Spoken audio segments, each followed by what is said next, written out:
The doctor said Caroline had maybe 20 minutes when her heart stopped. She lasted 18. The medical bills lasted a lot longer. I was still writing checks when they fired me. 10 days before my $42,000 bonus hit. My name's Hudson Clarke. Most people call me Hud. I'm 48 years old. And that morning in the conference room wasn't how I thought my career at CyberShield Defense would end. 6 years of securing government contracts and building relationships with NSA brass, gone in a 10-minute meeting. I'm sorry, Hud, but effective immediately, your position is being eliminated. That's what Victoria Marsh said. No eye contact. Just clicking her pen like she was checking items off a shopping list. Milk, eggs, guy's entire livelihood.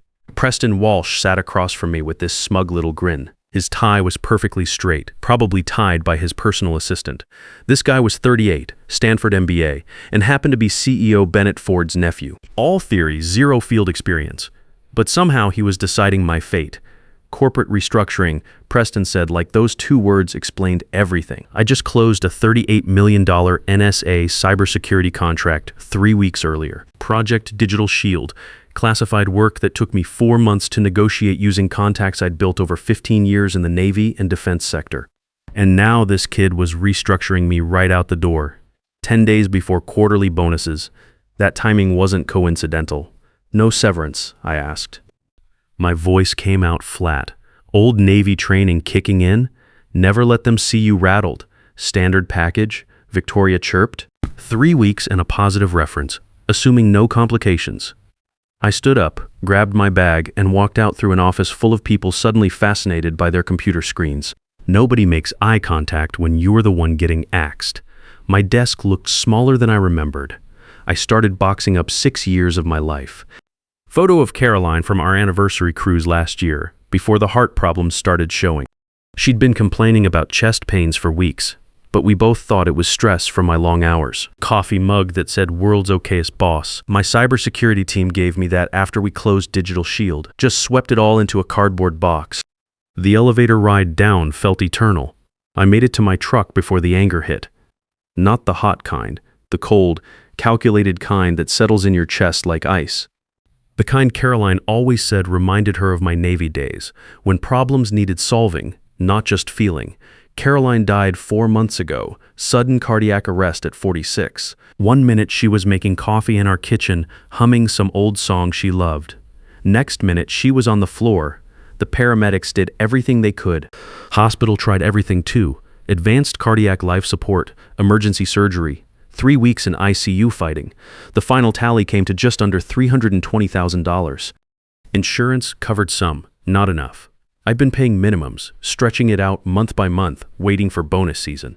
That $42,000 was supposed to make a real dent in what we owed. Now I had nothing. 3 weeks severance that wouldn't cover a month's worth of medical debt. The house felt different when I got home, bigger somehow. Caroline's coffee cup was still in the sink from that morning. I hadn't been able to move it. Her reading glasses were still on the counter next to a stack of Get Well cards we never got to throw away. I didn't think about the contract until that night. I was 2 bourbons deep, sitting in my home office, staring at Caroline's empty chair. She used to sit there while I worked late, reading her medical journals. Always learning something new, always trying to help more people. The house felt bigger without her, quieter. That's when I remembered the safe, not some desk drawer, but the fireproof safe in my closet where I kept the important stuff. Birth certificates, insurance policies, the deed, Caroline's medical records, and my original employment contract from 2019. I pulled it out, still in its envelope, still had the CyberShield letterhead from back when the company was run by people who valued experience over family connections. Back when a Navy background meant something more than a line on a resume. I unfolded it slowly, read through the legal language line by line. Caroline always said I was too careful about details, but those same details kept me alive in the service. Page 5, Section 12A, buried under a paragraph about termination conditions. If employee is terminated without cause, he shall be entitled to 10% of company net quarterly profit in the quarter of termination in lieu of standard bonus and severance. I read it 3 times. 10%, not of my department's bonus pool, not of some arbitrary calculation, 10% of CyberShield Defense's entire quarterly net profit. I sat back in my chair. The leather creaked. Caroline had picked it out when I first started working from home, said it looked appropriately serious for video calls. I'd negotiated that clause back in 2019 when I brought in my first major NSA contract.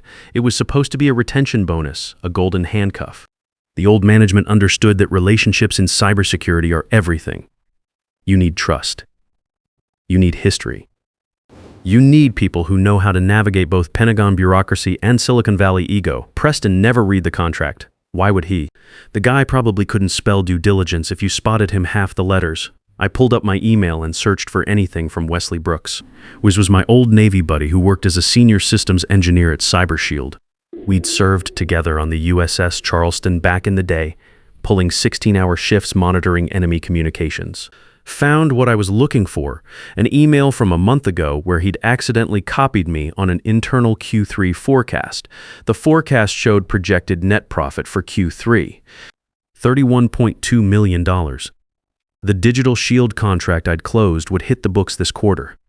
Cybersecurity work, high margins, minimal overhead. Government pays premium for the best, and we were the best.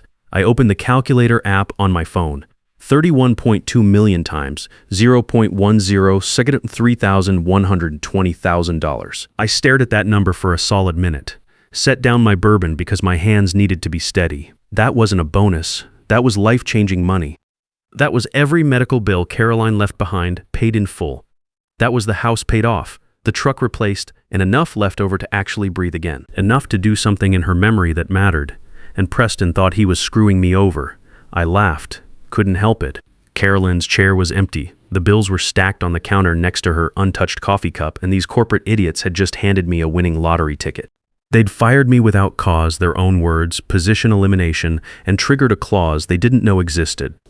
But here's the thing about corporate types like Preston. They don't just lie once. They lie systematically. They'll build a paper trail, fabricate warnings, twist emails, maybe forge some performance reviews, anything to convert a without cause termination into a for cause firing. Caroline always said people like that couldn't help themselves. They had to overcomplicate everything because they never learned to tell the truth simply, which meant I needed to move fast. I picked up my phone and pulled up Wes's number, hesitated for just a second. What I was about to do would put him at risk, asking a guy who still worked there to help me gather evidence. That's not a small favor. But then I thought about Rachel Brenner. Rachel. She'd been with CyberShield for 25 years, working in finance. Started as a junior accountant when the company had 12 employees, worked her way up to senior financial analyst.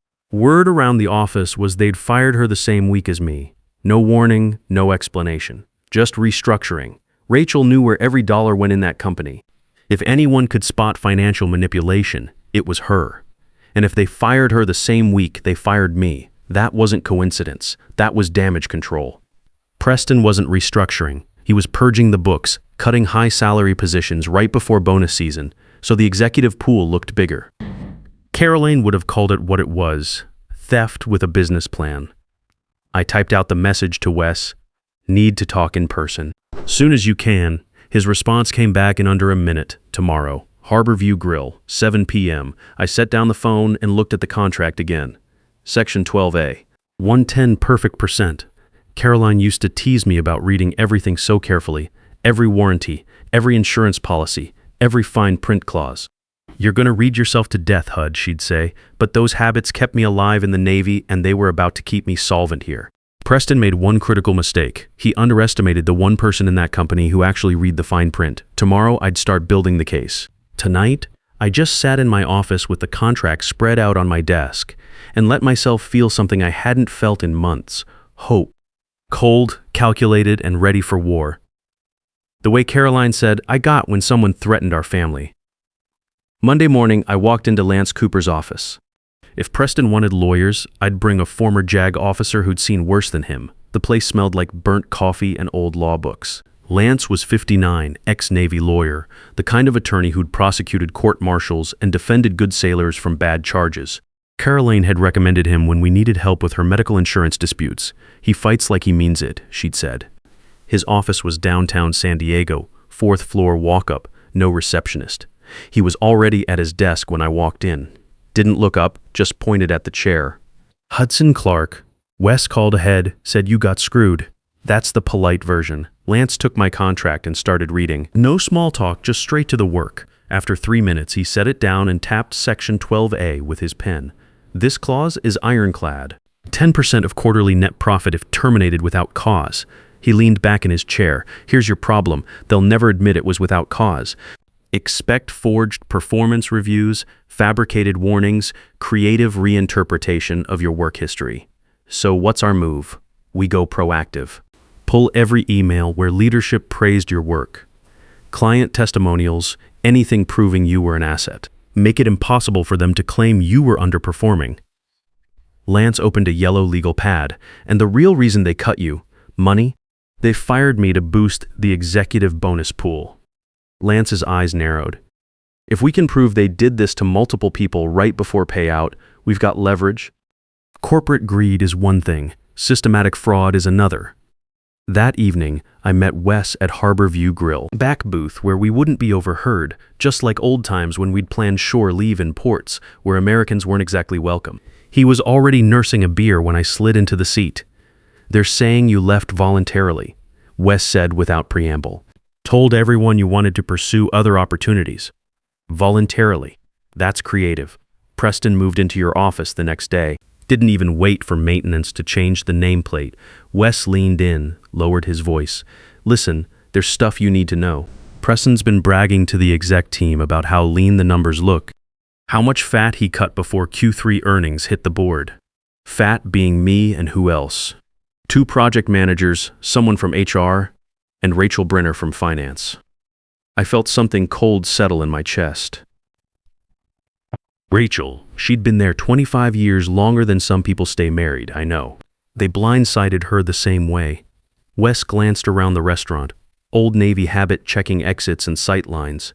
And Hud, there's more. That Digital Shield contract you closed, the $38 million deal, it's hitting the books this quarter.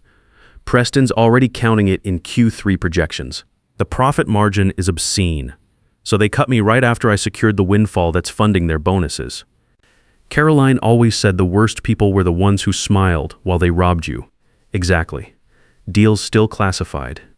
Dewed hasn't announced it publicly, but internally, Preston's already celebrating. I heard him telling his uncle it's the biggest single contract win in company history. The pieces were falling into place. This wasn't restructuring. This was calculated theft, the kind of systematic deception Caroline used to see in insurance companies when they deny claims they knew were legitimate. Can you get me proof? Emails, meeting notes, internal projections? Wes was quiet for a moment, staring into his beer like he was reading tea leaves. I can forward what I can from a personal account, but I've got to be careful. I still need this job. I know, I'm not asking you to fall on a sword. There's one more thing. Wes pulled out his phone, checked around the restaurant again. I still have management-level permissions. They forgot to revoke my access when they passed me over for promotion last year. I've been acting as lead systems engineer for 2 years without the title or the pay. I looked at the screen. He had access to the executive shared drive. Preston's personal folders, meeting notes, financial projections, everything. They forgot. People like Preston don't think about details. They assume everyone else handles the small stuff while they make the big decisions. Wes put his phone away. I'll get you what you need. But Hud, once I do this, there's no going back. They'll know it came from me eventually, maybe. Or maybe they'll be too busy trying to save their own careers to worry about who leaked what. We sat there for a minute. 2 old sailors who'd learned to trust each other in places where trust meant survival. You know what Caroline would say about all this? I asked. What? She'd say people who build their lives on lies eventually forget what the truth looks like, and that's when they make mistakes. Wes smiled for the first time that evening. She was always smarter than both of us. Yeah, she was. We paid separately and left through different exits. Old habits. 3 days later, Wes sent me the files through an encrypted email. 4 Word documents pulled from a folder Preston had named Exec Equisitive 2024. Real genius-level security there. I opened the first document. Performance Improvement Plan with my name on it. Dated July 15th. I right-clicked, checked Properties. Date created October 8th, 9:32 a.m. I was fired October 5th. Second document. Written warning, dated August 20th. Date created October 8th, 9:47 a.m., Third document. Final performance review dated September 25th. Date created October 8th, 10:03 a.m. All forged. Created in a 30-minute span, 3 days after my termination. Caroline used to say the truth had a way of leaving fingerprints. You just had to know where to look. Metadata doesn't lie, even when people do. I called Lance immediately. I've got them. Metadata proves the documents were fabricated after I was fired. Send them now. This changes everything. The second email contained a spreadsheet. Q3 earnings forecast. Internal use only. Every major contract closed that quarter, including Project Digital Shield, still marked classified. Bottom line, $31.2 million projected net profit, but there were handwritten notes in the margins. Adjustments, revenue recognition changes. Numbers being moved around like chess pieces. My calculation had been right, but they were playing games with the books. 10% of $31.2 million was $3,120,000. But if they were manipulating the numbers, the real figure could be higher. Then I opened the third attachment. Email chain between Preston Walsh and Allison Fielding, CyberShield's corporate counsel. Subject line, workforce optimization pre-bonus, dated September 18th, 2 weeks before my termination. Preston had written, need to reduce headcount by 5 before Q3 closes. Targeting high salary positions, we'll coordinate with HR on timing and documentation. Priority is keeping exec team clean for board review. Allison's response, understood. Ensure performance documentation is in place before any terminations. We'll need to justify cause if challenged. They'd planned it. Put it in writing. The idiot actually put it in writing. Caroline always said smart people think they're too clever to get caught, and that's exactly when they make the stupidest mistakes. I forwarded everything to Lance with one line, game over. He called back in under 10 minutes. HUD, this isn't a lawsuit anymore. This is a nuclear weapon. If this goes public, it triggers an SEC investigation. The CEO won't let that happen. Not over Preston. Then let's make him choose. There's more, Lance said. I got a call from Rachel Brenner this morning. She's willing to testify. She kept copies of the original financial projections before Preston ordered the changes. Rachel, 25 years of institutional knowledge and a spine made of steel. Caroline would have liked her. What kind of changes? Revenue recognition manipulation. They moved income from Q4 into Q3 to inflate the quarterly profit before bonus calculations. Made the quarter look $5 million better than reality. That night, Lance drafted the letter. 1 page, legal letterhead, surgical precision. Per Section 12A of Mr. Clarke's employment contract, we formally request payment of 10% of CyberShield Defense's net quarterly profit due to his termination without cause. Attached documentation demonstrates fabricated performance records and premeditated workforce reduction to inflate executive compensation. We are prepared to file suit and notify relevant regulatory authorities unless this matter is resolved within 10 business days. The letter went out via certified mail the next morning. I got the signature confirmation 2 days later. Now we waited. I spent those days thinking about Caroline, about how she'd faced her own battles with insurance companies who tried to deny coverage for experimental treatments. She never backed down, never accepted their first answer. The truth is the truth, Hood. She used to say. It doesn't change just because someone finds it inconvenient. 5 days later, a courier showed up at my door. Hand-delivered envelope, thick paper, expensive law firm letterhead. Inside was a settlement offer, one-time payment of $275,000. No admission of wrongdoing. Standard NDA. I called Lance. They're offering $275,000. That's 6 times your bonus, but nowhere near what the contract says they owe you. I could hear the smile in his voice. They're scared, Hud. What's next? Now we ask for a meeting, face to face. We show them everything we have and watch them do the math. And if they refuse, they won't, because the alternative is federal investigators asking why they cooked the books and forged documents. I looked at the settlement offer again. $275,000. Like that was supposed to make me grateful. Like I should be thankful they were only trying to steal most of what they owed me instead of all of it. Preston thought he could buy his way out of this. He was about to learn that some problems don't disappear with money. They come with receipts, metadata, and a contract clause that has teeth. 2 days after we rejected their settlement offer, Allison Fielding called. CyberShield's corporate counsel. Her voice had that practiced calm lawyers use when they're trying not to sound desperate. Mr. Clarke, we'd like to meet. Discuss resolution options. I'm listening. In person, you, your counsel, our legal team, and Mr. Bennett Ford, the CEO they were bringing in the top. Preston's uncle, the man who'd built CyberShield from a garage startup into a defense contracting powerhouse. Also the man who was about to learn his nephew had been playing fast and loose with company policy and federal regulations. Tuesday, 10 a.m., our offices. Lance nodded when I looked at him. We'll be there. That night, I sat in my home office with Caroline's chair across from me. I poured 2 fingers of bourbon, one for me, and set one on her side of the desk, an old habit I'd picked up since she died. It made the conversations feel more real somehow. What do you think, Caroline? Think we've got them? The house was quiet, except for the hum of the refrigerator and the distant sound of traffic. But I could almost hear her voice, that practical tone she used when she was working through a difficult diagnosis. Evidence doesn't lie, Hud. People do, but the truth has a way of surfacing. Just like you taught me. Trust the data, not the story someone's trying to sell you. She was right. The metadata was clear. The emails were explicit. The financial manipulation was documented. Peaston had built his entire defense on a foundation of lies, and lies don't hold up under pressure. Tuesday morning couldn't come fast enough. I wanted to see Preston's face when his uncle realized what kind of liability his nephew had created. I wanted to watch him try to explain why he'd forged documents and committed securities fraud just to avoid paying a contract clause he didn't bother to read. Caroline always said the worst punishment for people like Preston wasn't anger or revenge. It was simply holding them accountable for their choices, making them face the consequences of their actions without any place to hide. Tomorrow, Preston Walsh was going to learn that lesson the hard way, and I was going to be there to watch it happen. Tuesday morning, Lance and I walked into CyberShield headquarters. The conference room had that corporate sterile feel. Glass table, leather chairs, bottled water lined up like ammunition. The same room where they'd fired me 3 weeks ago, except now I was walking in with a lawyer and leverage.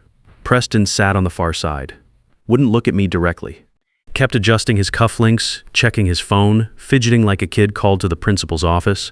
His perfect Stanford composure was cracking. Next to him was Bennett Ford, 58 years old, 3-piece suit, silver hair, the kind of man who could fire an entire division without raising his voice. He'd built CyberShield from nothing, earned his reputation the hard way. Now he was about to learn what his nephew had been doing with that reputation. Allison Fielding sat at the head with her laptop. 2 other lawyers flanked her. Young associates with that hungry billable hours look, probably wondering how this meeting was going to affect their partnership track. Lance sat down next to me, yellow legal pad in front of him. He looked relaxed, like this was just another Tuesday morning, not the moment that would determine whether I kept my house or lost everything Caroline and I had built together. Gentlemen, Allison began, we appreciate you coming in. We believe there's been some misunderstanding about Mr. Clarke's departure from CyberShield. No misunderstanding. Lance's voice cut clean through the corporate doublespeak. Your client fired my client without cause, triggering a contractual obligation, then fabricated documentation to justify that firing after the fact. We have proof. Allison's jaw tightened. That's a serious accusation. It's a statement of fact. Lance slid a flash drive across the table. May I? Allison looked at Ford. He nodded once, his face unreadable. She plugged in the drive. The screen behind her lit up with our evidence. Lance stood, clicked his remote. A Word document appeared. Performance Improvement Plan, dated July 15th. Submitted as evidence, Mr. Clarke was terminated for cause. Click. The metadata panel filled the screen. Date created October 8th, 9:32 a.m. Mr. Clarke was terminated October 5th. This document didn't exist until 3 days later. Click. Another document. Written warning, dated August 20th. Created October 8th, 9:47 a.m. Click. Final review, dated September 25th. Created October 8th, 10:30 a.m. The room was dead quiet. You could hear the air conditioning humming. All fabricated. All created in a 30-minute window. All backdated. Lance let that sink in. Someone got sloppy with their cover-up. Preston's face had gone pale. Ford's eyes shifted to Preston like a laser sight locking onto a target. Second item, Lance pulled up a new file. Sworn affidavit from Rachel Brenner, former senior finance analyst. 25 years with your company. Fired 3 days after she raised concerns about revenue recognition for the Digital Shield contract. Ford's jaw tightened. He knew Rachel. Knew her reputation. Mrs. Brenner flagged accounting irregularities. Deferred income moved from Q4 into Q3 to artificially inflate quarterly profit before bonus calculations. Lance clicked again. Original projections versus revised projections your CFO ordered. The numbers told the story. Revenue pushed forward, expenses pushed back. Made the quarter look $8 million better than reality. Creative accounting designed to maximize executive bonuses while minimizing employee payouts. Mrs.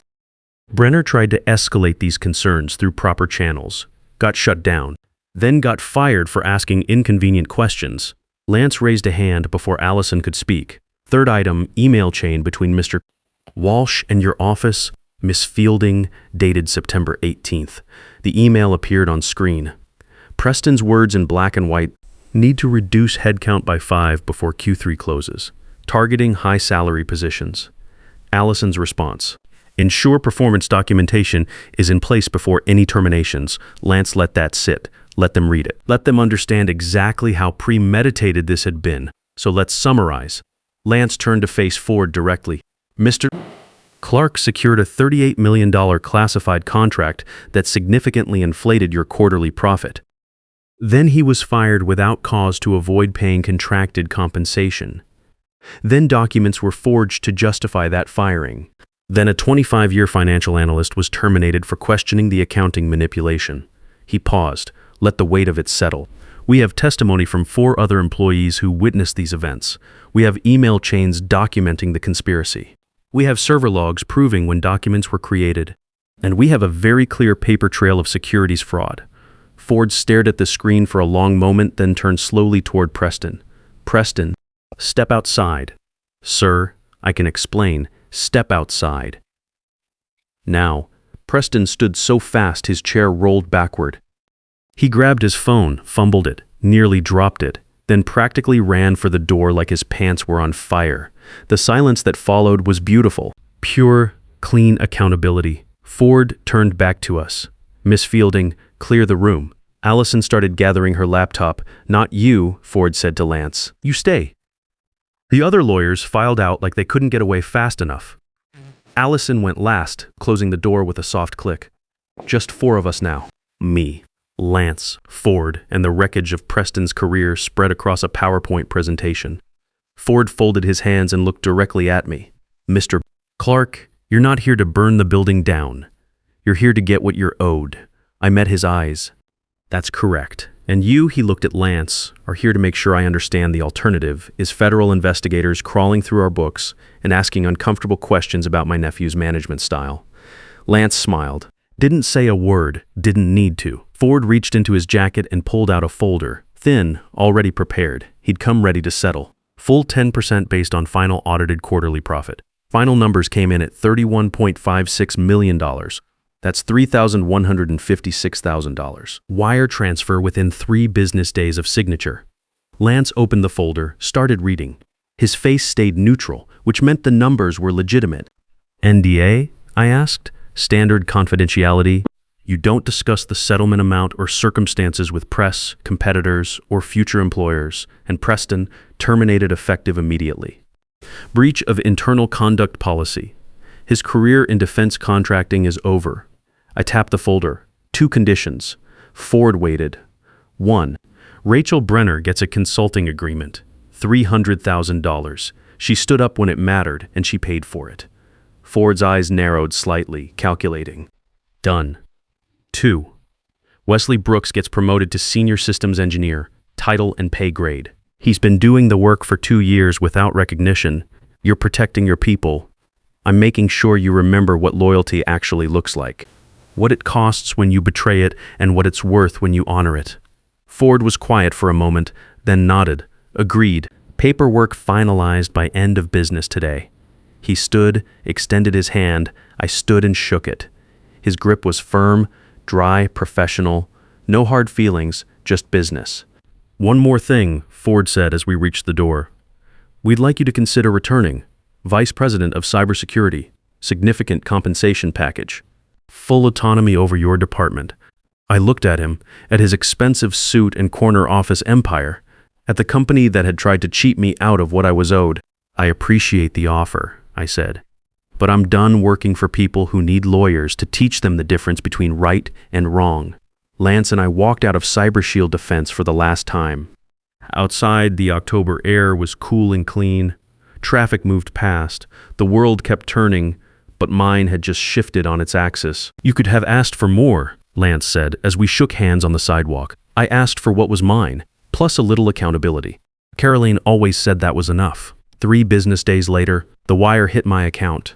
$3,156,000. I stared at the number until my vision blurred, then logged into the hospital billing portal. Caroline's balance, $0, paid in full. Mortgage, $0. Car loan, $0.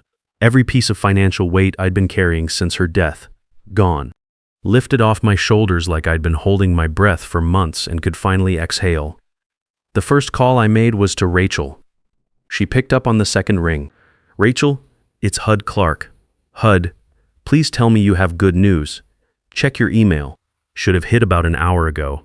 I heard her mouse clicking, then silence, then her breath caught. This says $300,000.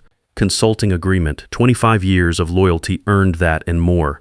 Her voice was thick when she spoke again. Nobody's ever fought for me like that. We look out for our own. That's how it's supposed to work. The second call was to Wes. Senior Systems Engineer, he said without preamble. Official title, $60,000 raise, equity package. Man, what did you show them? Just reminded them what fraud charges look like in federal court. Preston's gone, by the way. Cleaned out his office this morning. Security walked him out. Good. Thanks, Hud. For real. For everything. After the calls, I sat in my home office with Caroline's empty chair across from me. I poured 2 glasses of bourbon like I had every night since she died, set one on her side of the desk. We did it, Caroline. We held them accountable. The house was quiet, but I could almost hear her voice. Justice isn't revenge, Hud. It's just making sure the truth has consequences. 6 months later, I'm working 3 days a week with Maxwell Reed's cybersecurity consultancy. Clean work, honest people, clients who value experience over politics. The money from CyberShield sits mostly in investments, securing a future Caroline and I had planned together. But I kept enough to do something she would have loved. The Caroline Clarke Fund for Cardiac Research gives $75,000 a year to the hospital where she died, funding studies on sudden cardiac arrest prevention. Her name is on a plaque in the research wing now, and every time I visit, I remember what she used to say about fighting the right battles. Some battles aren't won with anger. They're won with preparation and patience. When people build their careers on lies, eventually the foundation crumbles. And sometimes the fine print you ignore today becomes someone else's advantage tomorrow. Preston Walsh learned that the hard way. His career in defense contracting ended the day his uncle chose the company's reputation over family loyalty. Word travels fast in this industry, and nobody wants to hire someone who commits securities fraud and forges documents. That's not revenge, that's just accountability. And sometimes, accountability is the most satisfying justice of all. The difference between a good man and a great one isn't talent or luck. It's reading every word of what you sign. And remembering that honor isn't just something you carry, it's something you enforce. Caroline used to say that people reveal who they really are when they think nobody's watching the details. Turns out, somebody's always watching. You just have to know where to look.